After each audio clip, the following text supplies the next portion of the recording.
وہ طالب علم جو اپنے نوٹس لیپ ٹاپ پر ٹائپ کرتے ہیں ان کے مقابلے میں وہ طالب علم جو اپنے نوٹس خود اپنے ہاتھ سے لکھتے ہیں انہیں نوٹس زیادہ لمبے عرصے تک یاد رہتے ہیں اور انہیں موضوع کی زیادہ بہتر سمجھ ہوتی ہے۔ اس لیے نوٹس لیپ ٹاپ پر ٹائپ کرنے کے بجائے کوشش کریں اپنی نوٹ بک میں خود تحریر کریں۔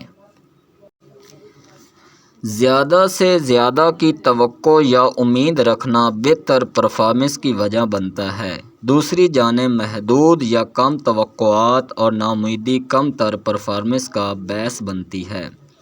غیر مادری زبان میں سوچنے سے فیصلہ سازی کی صلاحیت بہتر ہوتی ہے اور آپ بہتر نتیجے تک پہنچ پاتے ہیں۔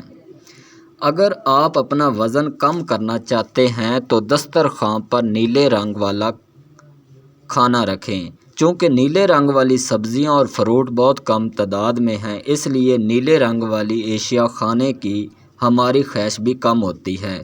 کھانے کو نیلا کرنے کے لیے کھانے والا رنگ استعمال کیا جا سکتا ہے۔ خود کلامی آپ کی توجہ مرکوز کرنے کی صلاحیت اور ذہنی قوت میں اضافہ کرتی ہے۔ غصے، غم اور دکھ کی کیفیت کو چھپانے کے بجائے اس کا اظہار کرنے سے دماغی سکون میسر آتا ہے۔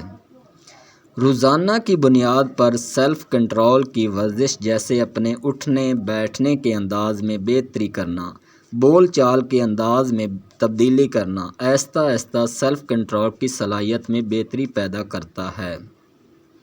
اپنے بچوں سے سختی کے ساتھ پیش آنے والے والدین دراصل اپنے بچوں کو جھوٹ بولنے والا بنا دیتے ہیں، کیونکہ وہ بچہ جو سچ بولنے سے ڈرتا ہے وہ جھوٹ بولنے کے نت نئے طریقے ڈھونڈ نکالتا ہے تاکہ سزا سے بچا جا سکے۔